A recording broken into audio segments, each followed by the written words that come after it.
کہتے ہیں کہ کسی دور دیہات میں ایک معزز مہمان آیا، بڑی آؤ بھگت ہوئی، گاؤں کا گاؤں اس کے سامنے بچھا جا رہا تھا۔ کھانے کا وقت آیا تو انواع و اقسام کی نعمتیں اس کے سامنے دسترخوان پر لا کر چن دی گئیں، ساتھ ہی ایک بڑی سی سینی میں ایک لمبا سا اور موٹا سا ڈنڈا بھی لا کر رکھ دیا گیا۔ مہمان نعمتیں دیکھ کر تو خوش ہوا، مگر ڈنڈا دیکھ کر ڈر گیا۔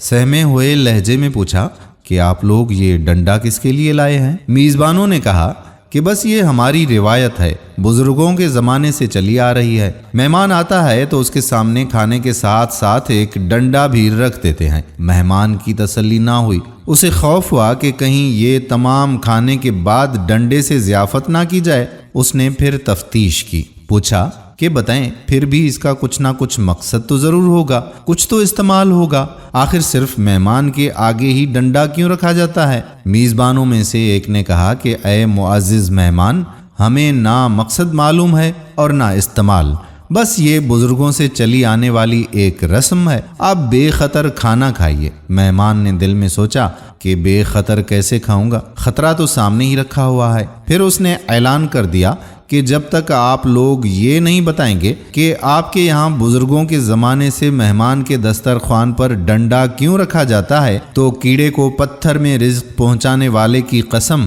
میں آپ کا ایک لقمہ بھی نہیں کھاؤں گا۔ اب تو پورے گاؤں میں کھلبلی مچ گئی کہ مہمان نے کھانے سے انکار کر دیا ہے۔ گاؤں کے ایک بزرگ بلائے گئے، انہوں نے سارا ماجرا سنا اور دسترخوان پر رکھا ہوا ڈنڈا دیکھا تو برس پڑے، ارے کم بختو، تم نے اتنا بڑا ڈنڈا لا کر رکھ دیا، اسے کم کرو، ہمارے بزرگ مہمان کے سامنے اتنا بڑا ڈنڈا نہیں رکھتے تھے۔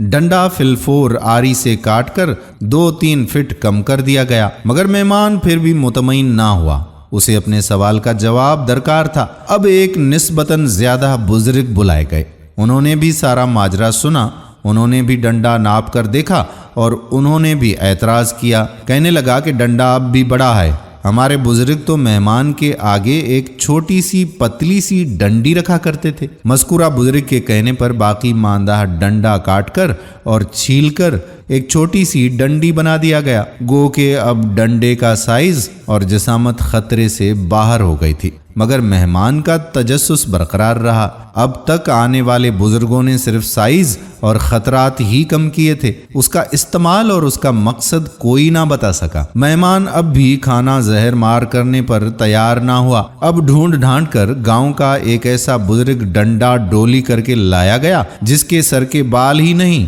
بھویں تک سفید ہو چکے تھے۔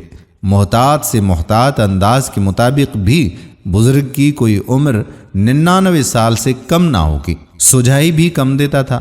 جب انہیں ڈنڈے کی شکل و صورت اور اس کا سائز تفصیل سے بتایا گیا تو وہ بھڑک کر اپنی لاٹھی ڈھونڈنے لگے، چیخ کر بولے کہ ارے عقل کے اندھو، ہمارے بزرگ مہمان کے سامنے ایک چھوٹی سی پیالی میں ایک ننھا منا سا تنکا رکھا کرتے تھے تاکہ اگر مہمان کے دانتوں کی ریخوں میں گوشت کا کوئی ریزہ پھنس جائے تو وہ خلال کر کے اسے نکال باہر کرے۔ دوستو، اسی طرح سے زندگی کے کسی بھی شعبے میں کوئی نئی بات شروع تو خلال کے تنکے سے ہی ہوتی ہے، مگر پھر اس کے پیروکار اسے بڑھا کر لمبا سا اور موٹا سا ڈنڈا بنا دیتے ہیں اور اس پر بھی مطمئن نہیں ہوتے۔ یہ تحریر احمد حاتب صدیقی کی کتاب جمعہ مبارک اور مہمان کے لیے ڈنڈا سے ماخوذ کی گئی۔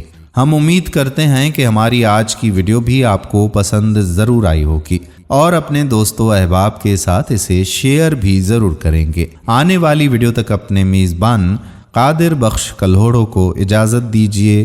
اللہ حافظ۔